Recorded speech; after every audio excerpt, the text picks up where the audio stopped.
मेरे भाइयों, इस वीडियो को बनाने का मेरा कोई ये मकसद नहीं है कि मैं किसी धर्म के विरुद्ध किसी को भड़का रहा हूँ, या फिर मैं किसी धर्म से जलता हूँ, या फिर मैं किसी पार्टी को प्रमोट कर रहा हूँ, या फिर मैं किसी पार्टी को बदनाम करने की कोशिश कर रहा हूँ, या फिर मैं किसी पॉलिटिशियन को बदनाम कर रहा हूँ, या फिर मैं अपने पर्सनल रूप से किसी व्यक्तिगत रूप से किसी को परेशान कर रहा हूँ। मेरा ऐसा कोई मुद्दा नहीं है।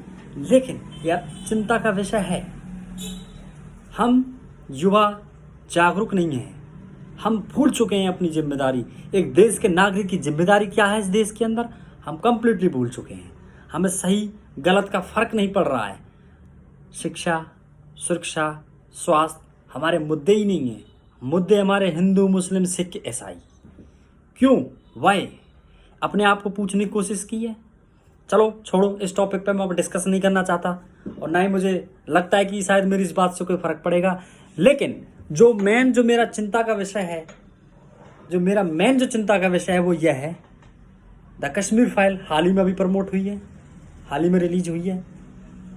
और मैं वीडियो बनाने का मेरा मेन मकसद ये है, और उन लोगों से मैं पूछना चाहता हूँ जो द कश्मीर फाइल्स के अगेंस्ट खड़े हुए हैं, जो अपनी विचारधारा से नहीं चलते हैं। एक पार्टी को फॉलो कर रखा है, चाहे बीजेपी को कर रखा हो, कांग्रेस को कर रखा हो, आम आदमी party, regional party, Samajwadi party, Akali, Trinamool Congress, कोई भी पार्टी, महाराष्ट्र में शिवसेना, कोई भी अपनी पार्टी, पर्सनल पार्टी हो, रीजनल पार्टी, नेशनल पार्टी, कोई भी पार्टी हो, उसकी विचारधारा पर चलते हैं और भूल चुके हैं कि मुद्दे क्या हैं। द कश्मीर फाइल्स के विरुद्ध खड़े हुए हैं, क्योंकि एक पार्टी पार्लियामेंट के अंदर अपोजिशन होती है, लेकिन उस अपोजिशन का मतलब ये नहीं कि सही को भी आप अपोज करो। गलत का तो हक बनता है अपोज करना। हम समर्थन देते हैं आपको पूरा कि आपका हक है। आप अपोजिशन में बैठे हैं, चलती हुई सरकार को क्वेश्चन करना आपका अधिकार है, और एक सिटीजन का अधिकार है कि उसकी खुद की विचार क्या है। मैं इसके भी अगेंस्ट नहीं हूँ, लेकिन एक सिटीजन होने के नाते लेकिन उसको ये तो पता होना चाहिए कि वो सही क्या बोल रहा है, वो गलत क्या है, किस चीज़ के अगेंस्ट है। द कश्मीर फाइल्स में गलत क्या है, क्या गलत है उसमें? मैं उन विरोधियों से पूछना चाहता हूँ, उसमें गलत क्या है? क्या उसमें मुस्लिमों के खिलाफ बोला गया है? क्या उसमें हिंदुओं को प्रमोट किया गया है? क्या उसमें टेररिज्म को प्रमोट कर रहे हैं? या फिर वो पास्ट है, उसको भूल जाएं? क्यों, वाई, क्यों भूल जाएं? मैं आपसे एक क्वेश्चन पूछना चाहता हूँ।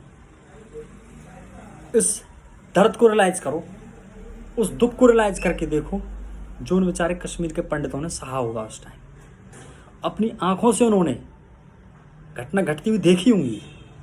अपने घर को अपने देश के अंदर छोड़ना पड़ा दूसरे धर्म के डर के कारण।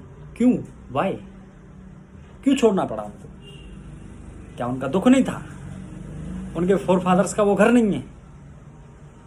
क्यों, हम क्यों अपने मुद्दों से भड़के हुए हैं? यार, मैं मानता हूँ बीजेपी का अगेंस्ट करो, पॉलिटिशियन का अगेंस्ट करो, कांग्रेस का अगेंस्ट करो, अकाली, आरएसएस, हिंदू वाहिनी, जो मर्जी के अगेंस्ट जाओ, लेकिन द कश्मीर फाइल्स एक ह्यूमैनिटी को जगा रही, एक बता रही है कि उन लोगों ने कितना दुख हुआ होगा, उनकी पर्सनल इच्छा क्या थी। एक पर्सनल एक्सपीरियंस लेके देख लो यार, हमें कोई हमारे घर से निकाल दे तो हमें कितना गुस्सा चढ़ता है। हमारी माँ बहन की इज्जत को हमारे सामने खदेड़ा जाए तो हमें कितना गुस्सा चढ़ता है। हम जान दे देंगे अपने पीछे, हम अपनी माँ बहन के पीछे जान दे देंगे, घर के पीछे जान दे देंगे। क्या द कश्मीर फाइल्स वालों का हक नहीं था? क्या उन कश्मीरी पंडितों का हक नहीं है? उनको उनका घर नहीं चाहिए वापस? किस तरह मुसलमानों ने आवाज़ बढ़ाई स्पीकरों की और उन पर गोलियां चलाई है। सब कुछ भूल जाए, सब कुछ को दबा दिया जाए। मेरा उनको उस विरोधियों से ये है, कोई भी चीज़ Facebook, Instagram, WhatsApp, social media पे पोस्ट करने से पहले अपने विचार को सोच के देखें कि क्या सही है, क्या वो हम बात कर रहे हैं, गलत क्या है उसमें, सही क्या है। अगर किसी पॉलिटिशियन और किसी पार्टी ने स्टेटमेंट दे दी तो हम उसके पीछे भागे जा रहे हैं। नहीं, उस पॉलिटिशियन की बात सुनो, उस पार्टी की बात सुनो। भारत देश का सबसे पुराना इतिहास है, किताब खोलो, 8 नहीं, 10 नहीं, 15 नहीं, 20 किताब पढ़ो, उसमें से हिस्ट्री को निकाल के देखो और पढ़ने की कोशिश करो कि सही क्या है, गलत क्या है उसके अंदर। अब मैं आपको बताता हूँ, इतिहास पे लेके चलता हूँ थोड़ा सा। ये तो हमारी विचारधारा की बात है। अब मैं उन विरोधियों को बता देना चाहता हूँ जो रोज क्वेश्चन करते हैं कि माइनॉरिटी को दबाया जा रहा है, माइनॉरिटी को दबाया जा रहा है। अब मैं उनसे बात करता हूँ। इस देश के अंदर नहीं, पूरे वर्ल्ड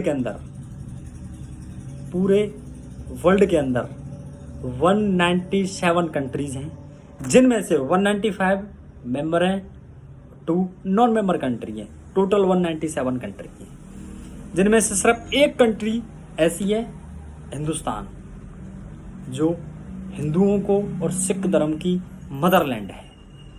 और इनमें से 21 कंट्री प्लस 22 इंडिया कंट्री, जो मुस्लिमों की मदरलैंड कंट्री है।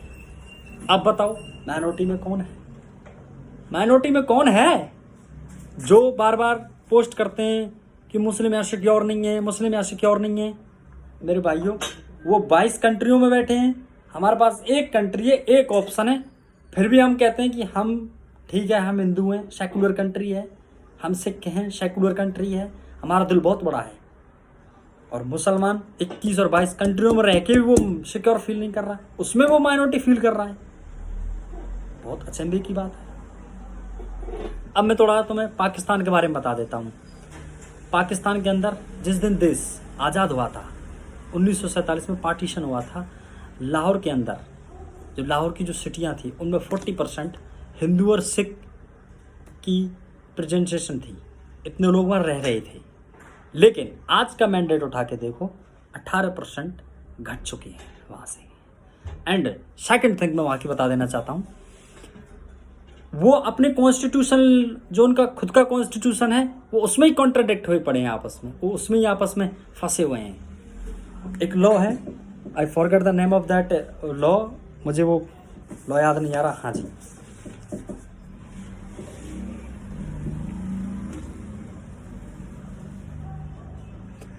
पाकिस्तान की कॉन्स्टिट्यूशन 22 आर्टिकल के तहत कहती है कि सारे धर्म हमारे लिए इक्वल हैं,